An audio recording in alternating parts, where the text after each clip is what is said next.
At the promotion meeting, I smiled and said, I can't wait for my raise. My husband, the boss, laughed. Raise? Oh no, I gave it to Hazel. HR confirmed I wasn't even considered. Hazel grinned. Forgot to mention it. That afternoon I cleared my desk. But what I did afterward, nobody saw it coming. I can't wait for my raise, I announced to the conference room, my portfolio of achievements heavy in my hands. Jasper looked up from his phone for the first time since I'd walked in, and the expression on his face made my chest tighten. Not pride. Not approval. Amusement. Pure, undisguised amusement at my expense. Raise. He set down his phone with deliberate slowness. Oh no, Aurora. I gave it to Hazel. The conference room's fluorescent lights suddenly felt too bright, too harsh, illuminating every face turned toward me with varying degrees of discomfort and pity. Bethany from HR cleared her throat and slid a folder across the mahogany table. Her manicured nails tapped against the cover twice before withdrawing. You weren't even considered for the position, Aurora. The decision was made last week. I stood there, portfolio still clutched against my chest, watching Hazel Morrison walk through the glass doors in her new red heels. The same heels she'd shown me last month, asking if they were too much for the office. I told her they were perfect for making an impression. She caught my eye and offered the slightest shrug. Forgot to mention it, she said, settling into the leather chair directly across from where I stood. Before we continue, if you've ever been overlooked for a promotion you deserved, please consider subscribing. It's free and helps us share stories of women who refuse to accept less than their worth.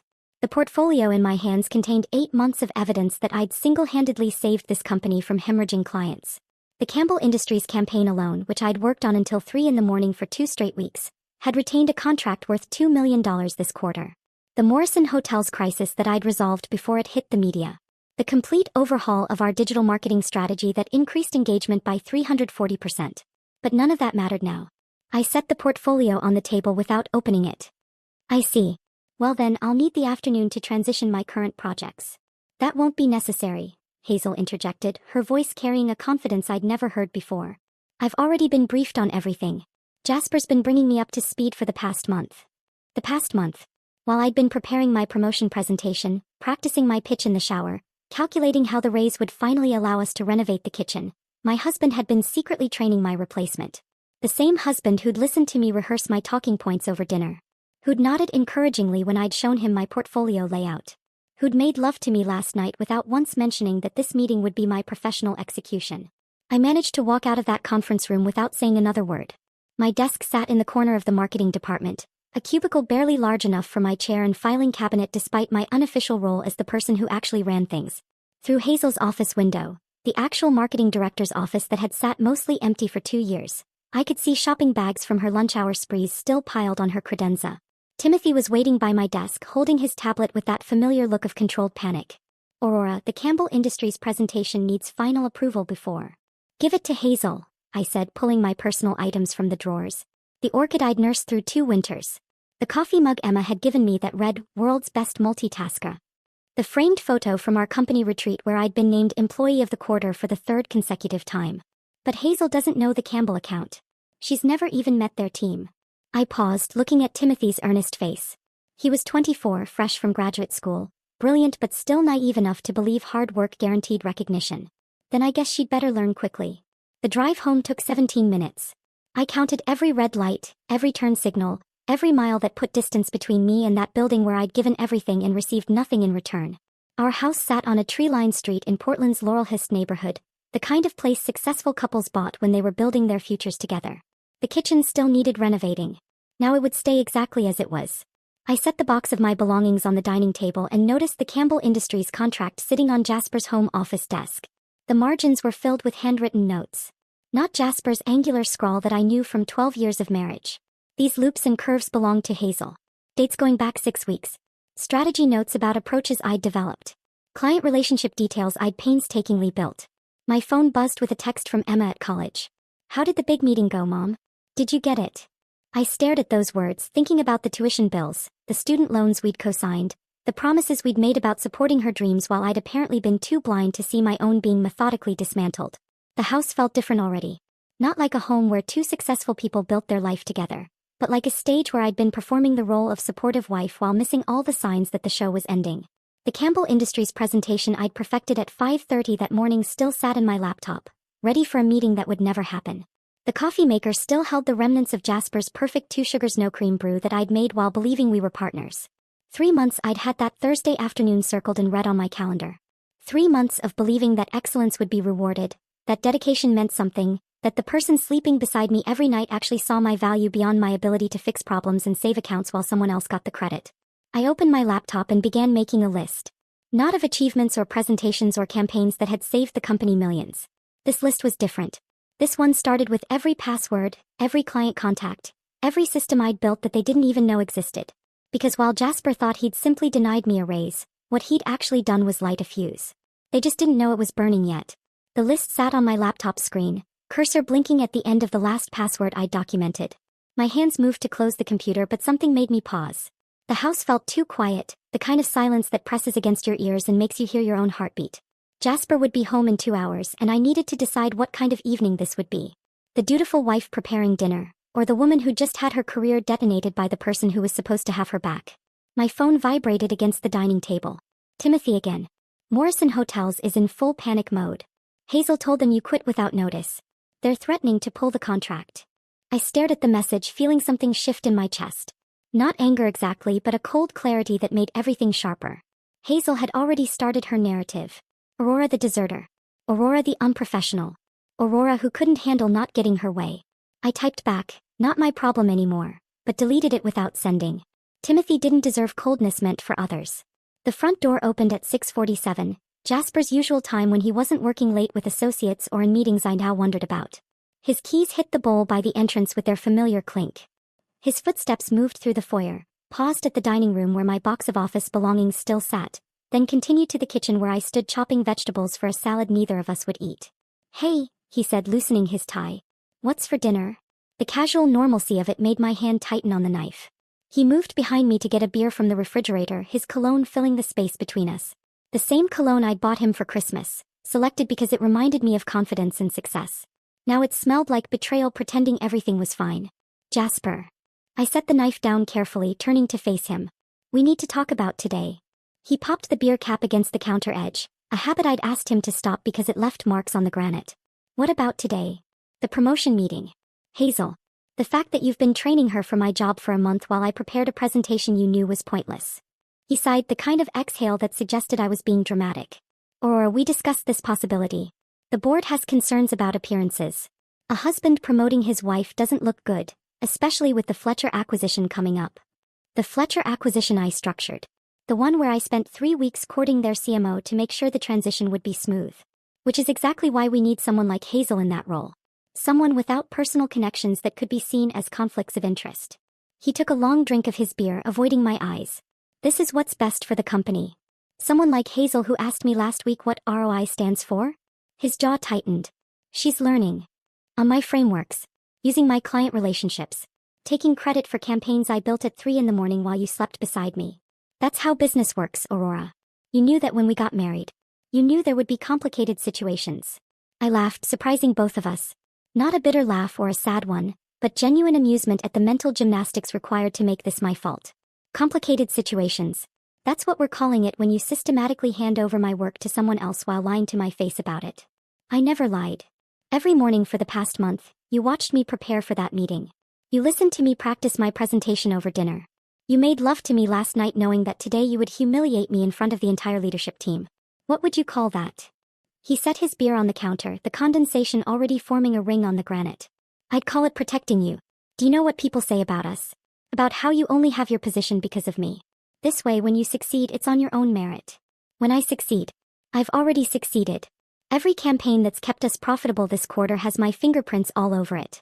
The only thing you've protected me from is getting credit for my own work." The doorbell rang, sharp and intrusive. We stood frozen, neither moving to answer it. It rang again, followed by knocking. "That's probably Margaret," I said, remembering my sister's text about dropping by with some books she'd borrowed. "I'll get it." But when I opened the door, Hazel Morrison stood on my porch. She'd changed from the red heels into designer sneakers, traded her power suit for yoga clothes that probably cost more than most people's rent. Her smile was different now, more genuine, like we were girlfriends about to grab coffee. "Hi, Aurora. I hope I'm not interrupting dinner." Behind me, I heard Jasper's footsteps approaching. "Hazel, what are you doing here?" "You left your laptop at the office," she said to him, not me, producing his MacBook from her oversized purse. You said you needed it for the Fletcher presentation tomorrow. I thought I'd drop it by on my way to Pilates. On her way to Pilates. Our house was 15 minutes out of the way from the office to any Pilates studio in Portland. I watched Jasper take the laptop, his fingers brushing hers in the exchange. The gesture was small, practiced, familiar. Thanks, he said. I completely forgot. No problem. Hazel's eyes flicked to me, then back to him. About tomorrow's presentation, should I use Aurora's deck or create something fresh? Create something fresh, he said without hesitation. We need a new perspective. She nodded, satisfied. Great. I'll see you at 7 for our breakfast meeting. Her attention shifted to me fully for the first time. Aurora, I'm sorry about today. I know it must have been unexpected. But I'm sure you understand it's what's best for everyone. The words were perfectly chosen. Not an admission of wrongdoing, not an acknowledgement of what she'd taken, just the kind of corporate sympathy that meant nothing and cost less. I could have responded with anger, with accusations, with the dozen questions burning in my throat about how long she'd been planning this, how many of my ideas she'd already claimed, how it felt to steal someone else's life's work. Tad, I smiled. The same smile I'd perfected in conference rooms and client dinners, the one that gave away nothing while suggesting everything was under control. Of course, Hazel. I understand perfectly. She blinked, perhaps expecting tears or shouting or some other display of emotion she could report back to the office tomorrow. When none came, she shifted uncomfortably. Well, I should get to class. After she left, Jasper closed the door and turned to me. See? She's trying to be professional about this. Professional, I repeated. Is that what we're calling showing up at your employee's house in workout clothes to deliver a laptop you could have survived without until tomorrow? Don't make this something it's not. But I was already walking away, heading upstairs to our bedroom. In the closet, I pulled out my suitcase, the one we'd bought for our honeymoon 12 years ago. It still had the luggage tag from Maui, faded but readable. Paradise found, it said. I almost laughed at the irony. What are you doing? Jasper stood in the doorway, his beer forgotten downstairs. Getting some space to think. Aurora, don't be dramatic. It's just a job. I paused, holding the sweater Emma had given me last Christmas. You're right. It's just a job. And this is just a marriage where my husband orchestrates my professional humiliation while his new protege drops by our house in yoga pants. Nothing dramatic about that at all. The suitcase sat half-packed on our bed, Jasper watching from the doorway as I folded another blouse. Neither of us had slept. He'd stayed downstairs most of the night while I lay awake calculating 12 years of marriage against 8 months of lies. By Friday morning, the arithmetic still didn't balance. My phone buzzed at 6 a.m. with an automated message from IT. Your remote access has been terminated. Please contact your administrator for questions. I grabbed my company laptop from the nightstand, fingers flying across the keyboard before they could lock me out completely. The download bar crept across the screen. 8 months of emails, project files, client correspondence. Everything that proved what I'd built and what had been stolen. An email from 3 months ago stopped me cold. Jasper to Hazel, marked confidential. Aurora is too emotionally invested in her campaigns to see the bigger picture. We need someone who can separate feelings from strategy. Let's discuss your transition timeline over dinner Thursday. Thursday. I remembered that Thursday. I'd been visiting my mother in Seattle, helping her recover from hip surgery. Jasper had said he was too busy with quarterly reports to come with me. The download finished just as the laptop screen went black, access revoked. But I had what I needed. I took screenshots with my phone while scrambling eggs Jasper wouldn't eat, maintaining the bizarre normalcy of a morning routine while our marriage dissolved in real time. He sat at the kitchen island, pretending to read news on his tablet, both of us playing roles in a show that had already closed. I'll stay at Margaret's for a few days, I said, sliding eggs onto a plate I knew would go untouched. This is ridiculous, Aurora. You're overreacting to a professional decision. My phone rang before I could respond. Margaret's name flashed on the screen and I almost laughed at the timing. Hey Max. Don't you hey Max me. I just saw your LinkedIn post about exploring new opportunities. What happened? And don't give me corporate speak. I'm your sister. I glanced at Jasper, who'd gone rigid at his tablet. It's complicated. Can I call you back? Or wait. Before you hang up, I need to tell you something. Remember 6 weeks ago when I was downtown for that conference? I saw Jasper at Romano's with that woman from his office, the one with the red hair. Hazel. The kitchen suddenly felt too small. Romano's. They were at the back corner table, the one you always say is too romantic for business dinners. She was laughing at something he said, touching his hand. I figured you knew about the meeting, but something felt off about it. 6 weeks ago. I'd been working late on the Morrison Hotel's crisis, eating takeout at my desk while Jasper was supposedly at a board dinner. Thanks for telling me, Margaret. I'll call you later. After I hung up, Jasper's tablet lay flat on the counter, his knuckles white as he gripped the edge. It wasn't what you're thinking. I'm not thinking anything. I'm just connecting dots that should have been obvious months ago. I spent the rest of Friday turning our dining room into an investigation center. The table I'd bought for hosting dinner parties became a landscape of evidence. 3 distinct piles emerged as the sun set over Portland, each more damning than the last. The first pile contained Hazel's expense reports for the past 6 months. Client dinners at restaurants our clients never visited. Conference registrations for events she never attended. Travel receipts that didn't match any scheduled meetings. Nearly $40,000 in questionable expenses, all approved by Jasper without question. The second pile was my proof of ownership. Every Campbell Industries document with my metadata embedded showing creation dates, revision histories, my digital signature on every strategic decision. The presentation Hazel claimed to have developed last month? I'd created the template in January, refined it through 17 versions, each one time-stamped and tracked. But the third pile made my hands shake. Security badge records I'd saved months ago for an efficiency audit, never submitted because I'd found something else entirely. Jasper and Hazel's badges swiping into the executive floor at 11 p.m. on 7 different Saturdays. Always when I was in Seattle with my mother. Always leaving within minutes of each other around 2 a.m. By midnight, the evidence covered every inch of the table. My phone had been silent except for work contacts asking why I'd disappeared and Emma texting about her classes, unaware her parents' marriage was unraveling thread by thread. I couldn't tell her yet. Not until I understood the full scope of what I was looking at.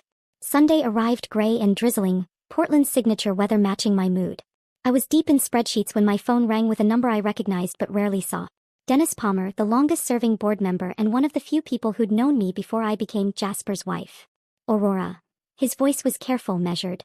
I heard about Thursday's meeting. News travels fast. Indeed it does. Listen, I'm calling from my personal phone for a reason. There are changes coming at the company and you should protect your interests. I set down the Campbell Industries file I'd been reviewing. What kind of changes? I can't say much, but not everyone on the board agrees with recent personnel decisions. Some of us remember who actually brought in the Morrison Hotel's account. Who saved Campbell Industries from walking away. Dennis, are you trying to tell me something? He paused long enough that I thought the call had dropped. I'm telling you that workplace relationships that cross professional boundaries concern the board. Especially when they affect company performance and shareholder value. Document everything, Aurora. Everything. I already am. Good. And Aurora? You might want to review the company's ethics policy, particularly the section about disclosure of intimate relationships between executives and direct reports. The line went dead. I stared at my phone, then at the security badge records showing those late-night office visits. Dennis had just confirmed what the evidence suggested, but my mind had been refusing to process. This wasn't just about professional betrayal or even marital deception. Jasper and Hazel's relationship had crossed lines that could destroy them both. I picked up the Campbell Industries contract, noting Hazel's handwritten margins again. Her notes weren't strategic insights. They were personal reminders. Jay says emphasize innovation. Check with Jay before finalizing. Jay likes this approach. Jay. Not Jasper. Not Mr. Wallace. Just Jay, with a familiarity that predated her promotion by months. The truth wasn't unraveling anymore. It had already unraveled completely, leaving me holding threads of a life I thought I'd understood. But understanding and accepting were different things entirely. And what I'd do with this knowledge? That was another question altogether. The question of what to do with this knowledge kept me awake Sunday night, staring at the ceiling while rain drummed against the windows. By Monday morning I had my answer. If they wanted to play corporate games, I'd show them what happened when they underestimated their opponent. The coffee shop on Burnside was deliberately chosen. Far enough from the office district that we wouldn't run into anyone, busy enough that our conversation would disappear into the general noise. Rebecca Chin arrived first, looking polished despite having been unemployed for 4 months since her sudden departure as CFO. She'd lost weight, her suit hanging looser than it should, but her handshake remained firm. "Thank you for meeting me," I said, settling into the corner booth I'd claimed earlier. "When you called, I wondered how long it would take before someone else saw what was happening there." Rebecca wrapped her hands around her coffee cup. "Let me guess. Jasper finally showed his true colors?" "What do you mean?" She laughed, but there was no humor in it. The monthly finance meetings that somehow always ran late when his wife was traveling. The suggestions that we discuss budget projections over drinks. The way he'd stand too close when reviewing reports, his hand on my lower back. She met my eyes directly. "I documented everything, Aurora. Every inappropriate comment, every meeting that crossed lines. HR did nothing because Bethany reports to him." My stomach turned, but I kept my expression neutral. "Why didn't you come to me? You were his wife. What was I supposed to say? Your husband keeps trying to corner me in empty conference rooms." She pulled out a flash drive from her purse. "But I kept records. Financial ones too. Hazel's department shows profits on paper, but the actual numbers tell a different story. The flash drive contained spreadsheets that made my evidence look amateur. Hazel had been billing hours to client accounts for work never performed, shifting expenses between departments to hide losses, claiming wins on campaigns that had actually failed. $3 million in fabricated success over 18 months. My second meeting was with Jennifer Park, former head of strategic planning, who'd resigned suddenly 6 months ago. She chose a table near the window, constantly checking the street as if expecting someone to appear. Hazel Morrison is a fraud, she said without preamble.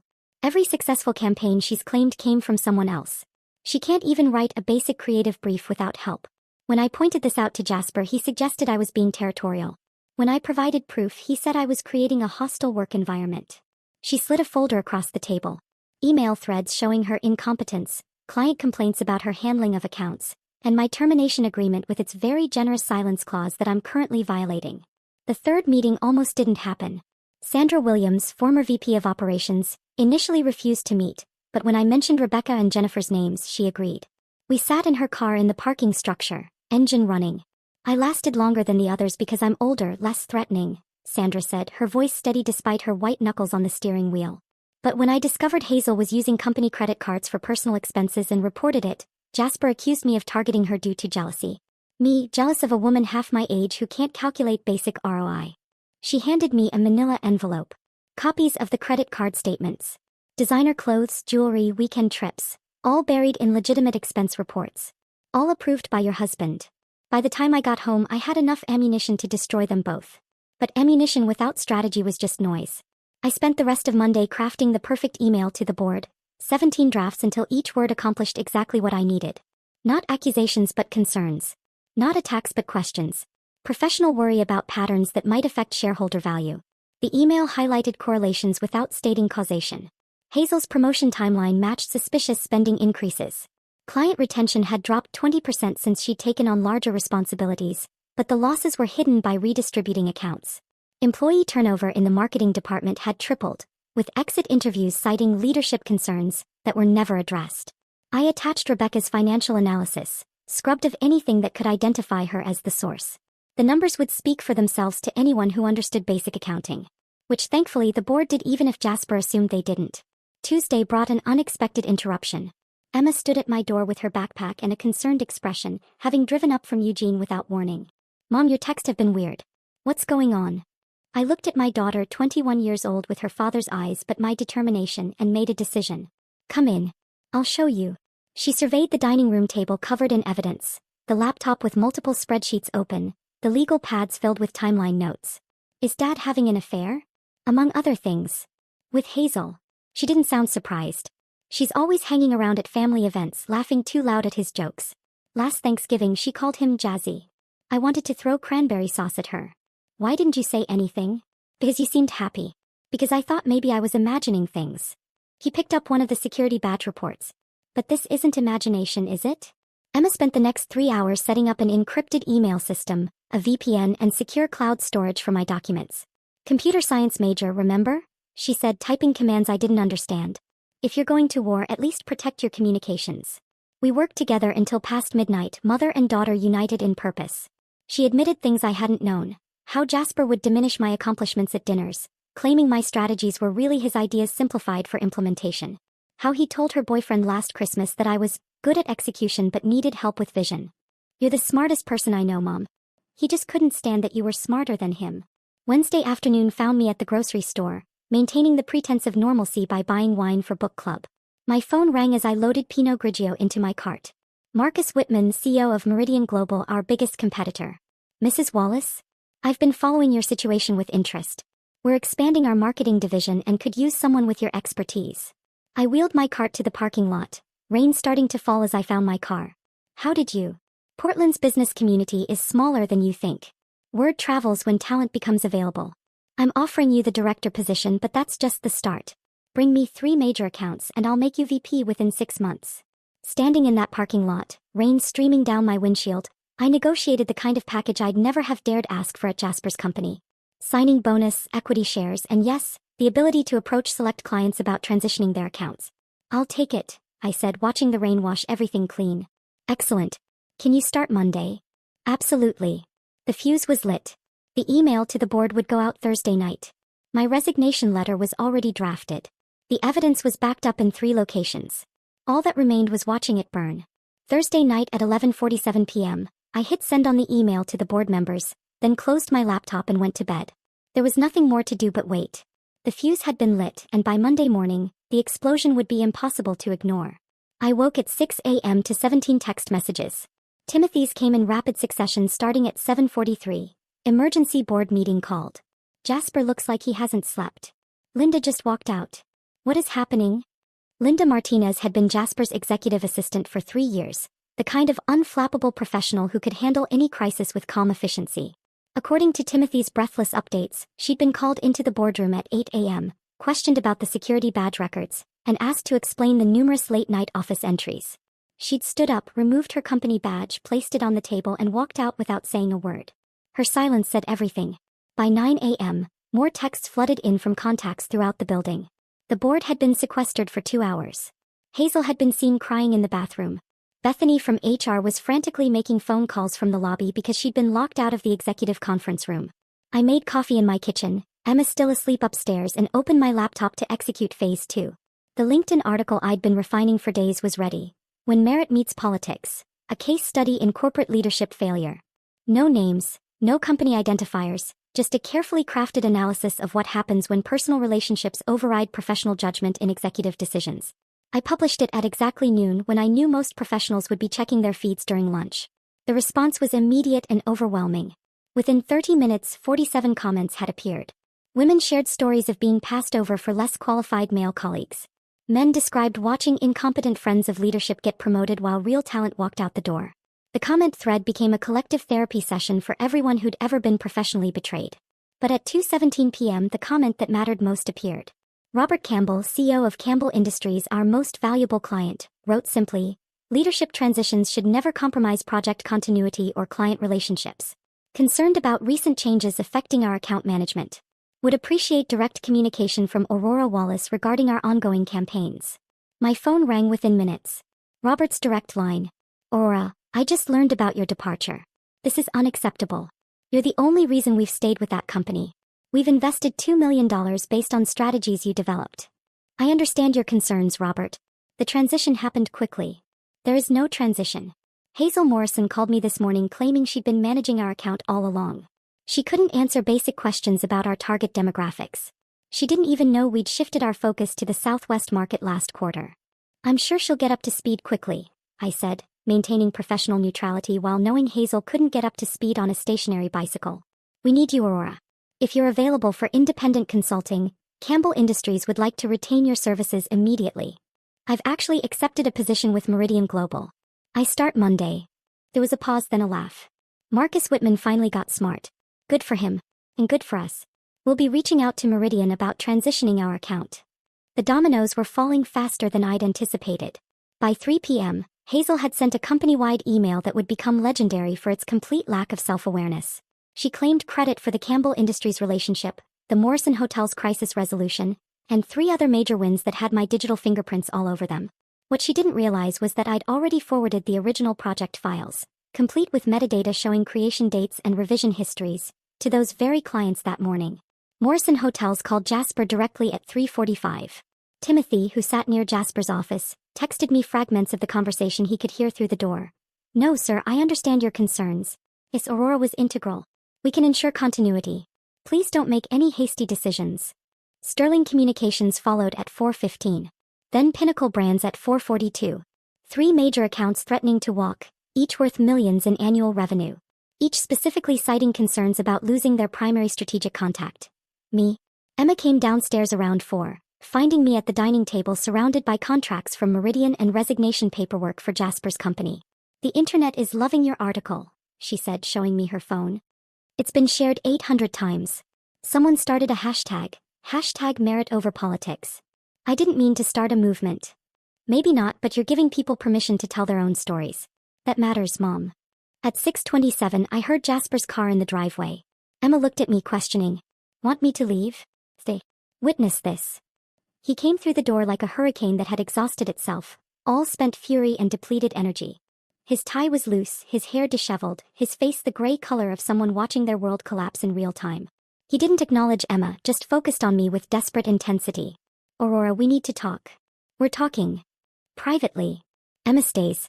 She should know who her father really is. He glanced at our daughter, then back to me. Fine. The board is conducting a full investigation. Linda quit. 3 clients are threatening to leave. You've destroyed everything we built. Everything you built. I have 8 months of documentation proving I built it while you were busy doing whatever you were doing with Hazel at 11 p.m. on Saturdays. His face went white. That's not. I have the security records, Jasper. The expense reports. The emails where you called me too emotionally invested, while planning to hand my job to your girlfriend. She's not. Stop. I pulled out a manila folder, Catherine Volkov's article printed and highlighted. This publishes tomorrow. Business Pacific Quarterly. 17 employees, all quoted anonymously describing the toxic culture you created. Rebecca Chen's mysterious departure. Jennifer Park's sudden resignation. Sandra Williams's silence agreement. It's all here. He sank into a chair, scanning the pages. Each highlighted quote made him flinch.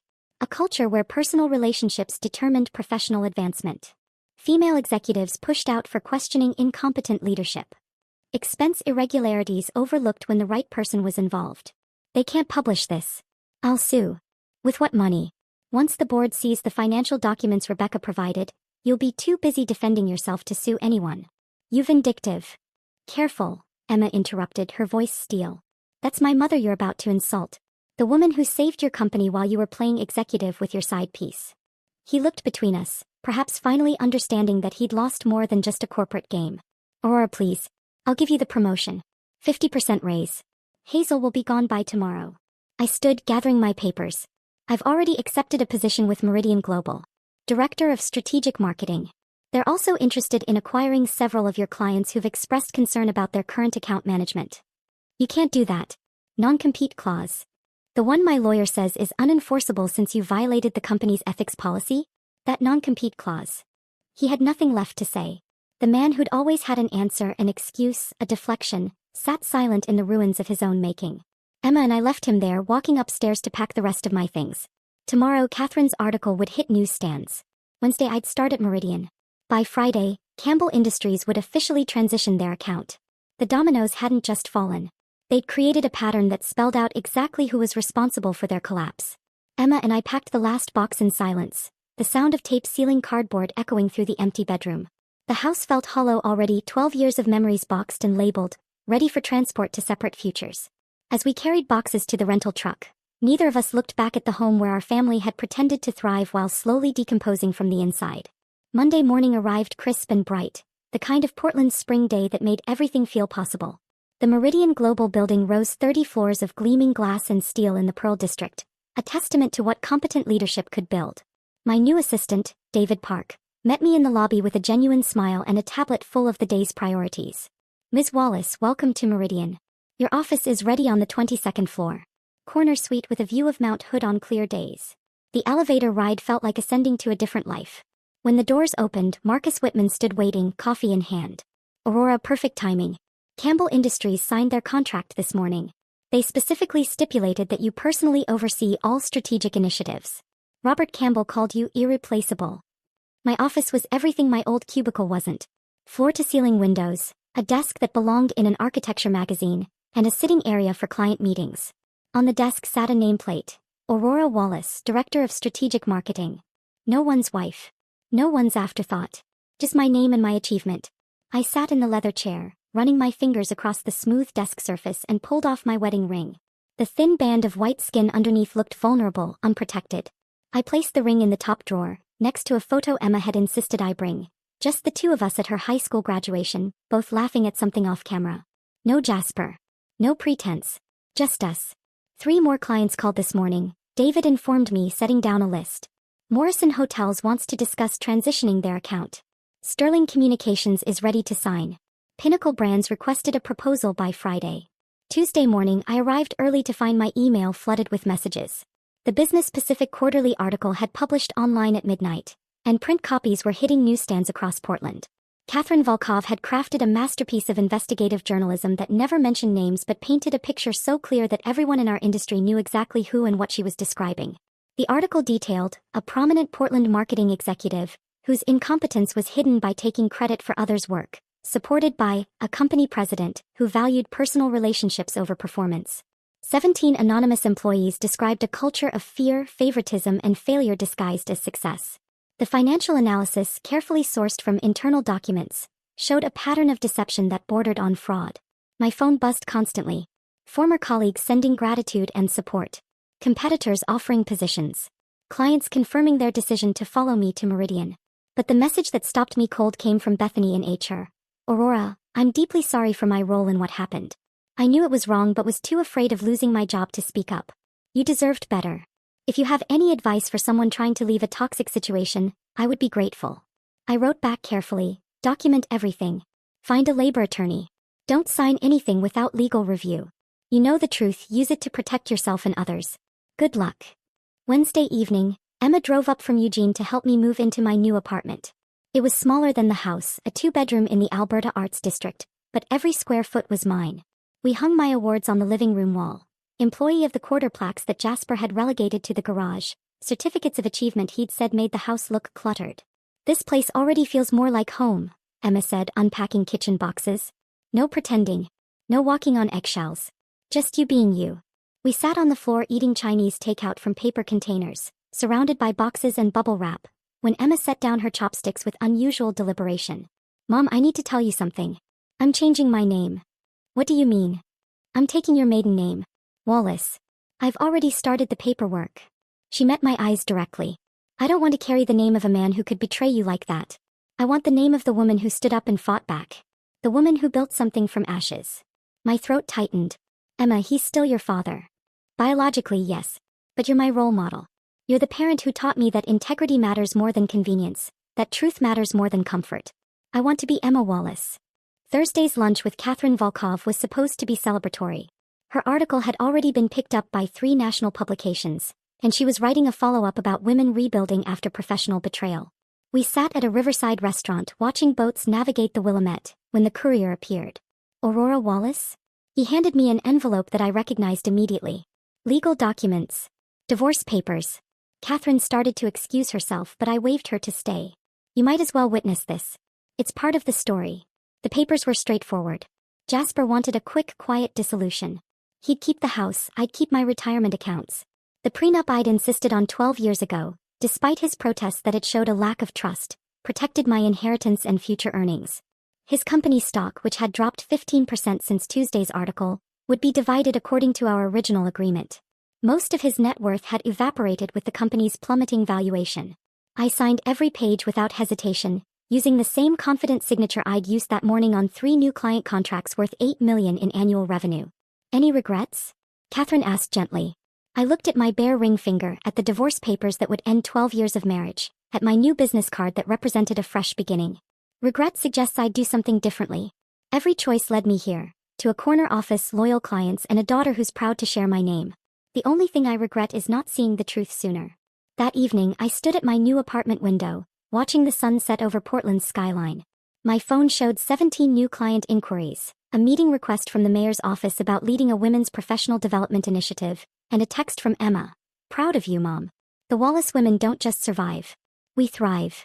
The city lights began to twinkle as darkness fell, and I realized I wasn't watching the end of something. I was watching the beginning. The phoenix had risen and she was just getting started. The night stretched ahead of me, Portland's lights creating constellations against the darkness. I closed my laptop, gathered my things, and headed home to my apartment where no one would judge my success or diminish my achievements. Tomorrow would bring new challenges, new clients, new victories. But tonight I would simply be Aurora Wallace, a woman who had rebuilt herself from betrayal into something stronger. 6 months passed in a blur of successes that felt earned rather than stolen. The Pacific Northwest Marketing Summit invitation arrived on a Tuesday morning in October, requesting me as their keynote speaker for the annual conference. 3,000 industry professionals would gather to hear about innovation, leadership, and building ethical corporate cultures. They wanted me to address the topic of transparent meritocracies in modern business. Standing backstage at the convention center, I adjusted my microphone and watched the previous speaker wrap up. Through a gap in the curtains, I could see the audience filling the auditorium. And there, 7 rows back on the left side, sat Jasper. His hair had gone gray at the temples, his suit hung loose on a frame that had lost weight, and his posture carried the defeat of someone who'd lost everything they'd built on lies. "Ladies and gentlemen," the announcer's voice boomed, "please welcome Aurora Wallace, Chief Marketing Officer of Meridian Global."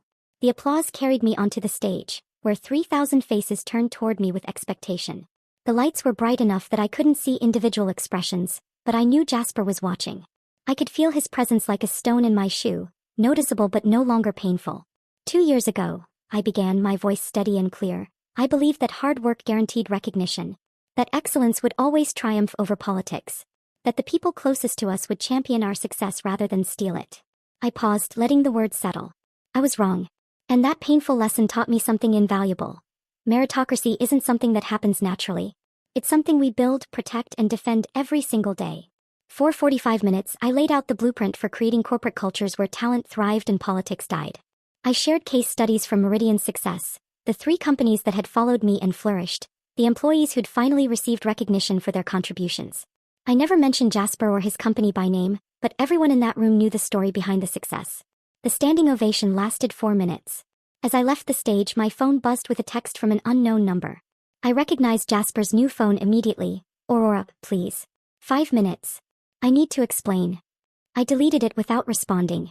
3 days later, Marcus Whitman called me into his office. "Aurora, I have an unusual situation. We've been approached about acquiring Cascade Marketing." He paused, watching my face. Jasper's company. The irony was perfect. The company that had denied me a raise, that had given my position to someone unqualified, was now bleeding money and desperate for a buyer. Marcus slid a folder across his desk. "The board wants you to lead the acquisition team.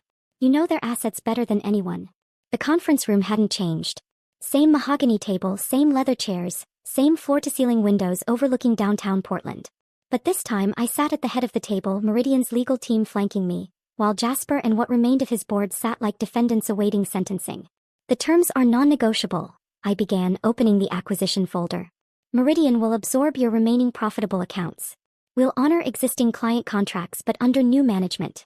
As for personnel," I pulled out 2 termination agreements. "These positions are redundant." Hazel Morrison's name topped the first document. According to my sources, she'd been freelancing for small businesses, barely making rent on a studio apartment in Gresham. Her LinkedIn profile showed a string of short-term contracts, none lasting more than 3 months. Jasper's name was on the second. His CEO position would be eliminated immediately, with a modest severance that would barely cover 6 months of expenses. The prenup had protected my assets, but the company's collapse had destroyed his. The house was in foreclosure. His car had been repossessed. The man who'd once laughed at my raise request was now facing financial ruin. I signed both termination papers with the same pen I'd used to pack my desk that Thursday afternoon when everyone thought I was just another discarded employee. The ink flowed smooth and final. "Aurora," Jasper's voice cracked. "Can we discuss? The terms are final. Legal will handle the transition." I stood, gathering my documents. "This meeting is concluded." That evening, my mother Helen arrived from Seattle for my official installation ceremony as CMO. We had dinner at Le Pigeon, Portland's finest restaurant, where she raised her champagne glass with a knowing smile.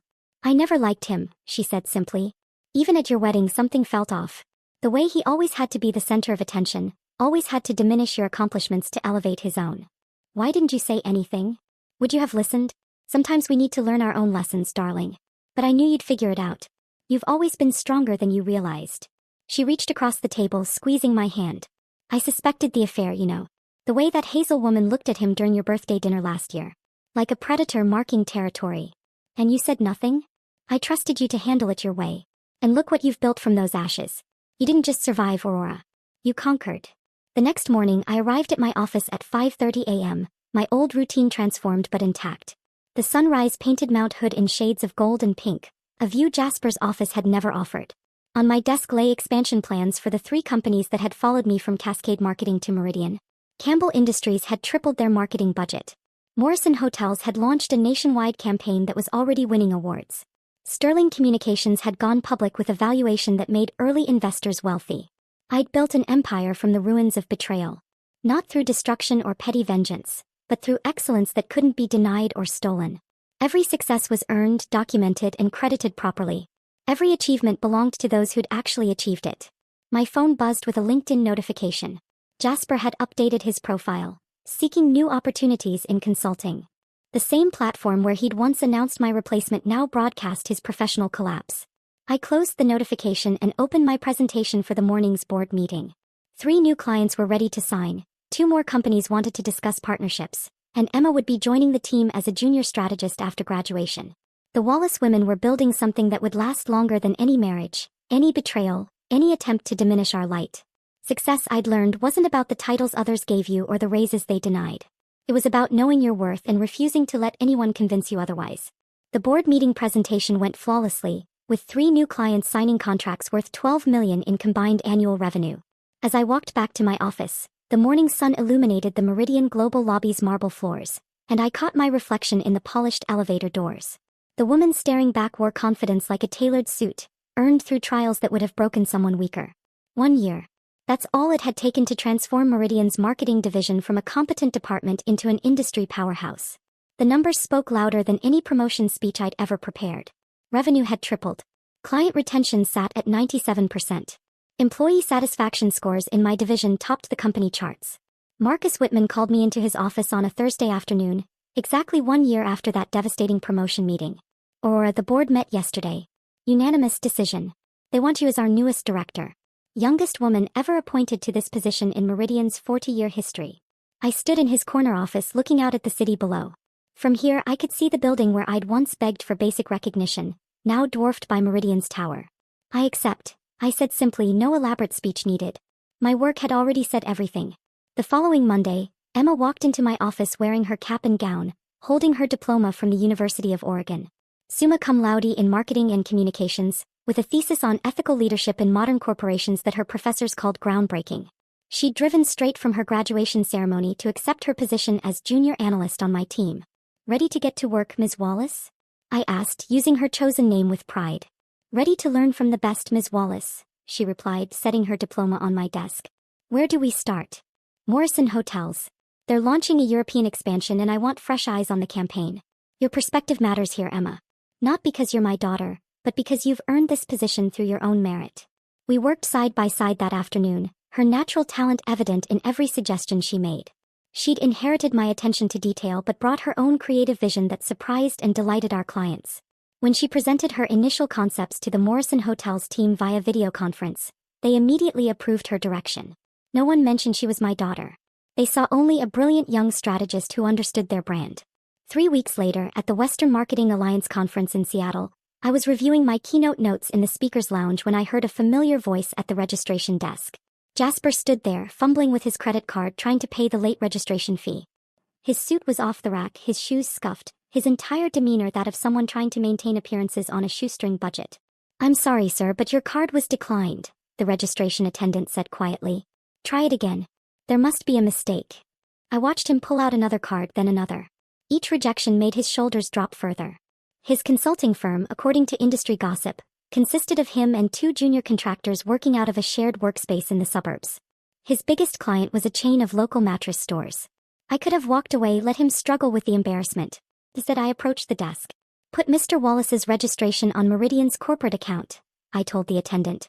Jasper turned, his face cycling through surprise, shame, and something that might have been gratitude. "Aurora, It's Ms. Wallace," I corrected gently but firmly. "Enjoy the conference." I walked away before he could respond.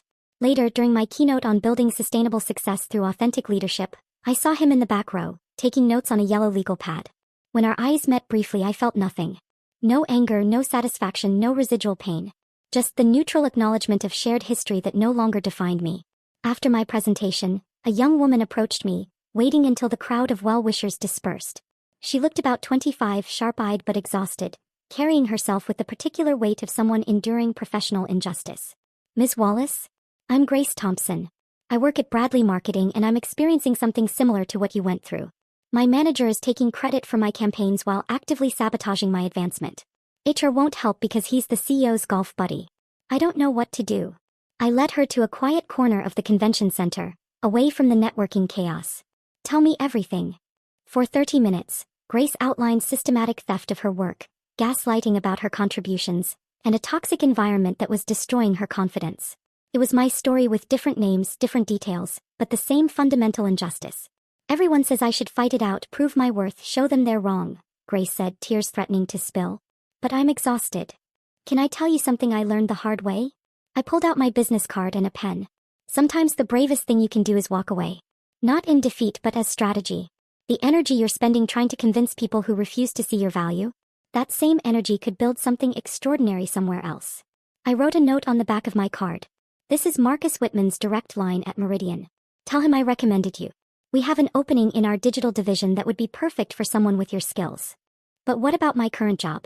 Won't leaving look like failure? Failure is staying where you're not valued.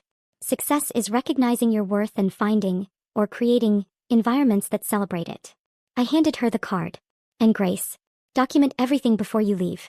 Not for revenge but for protection. Truth has a way of surfacing when the time is right.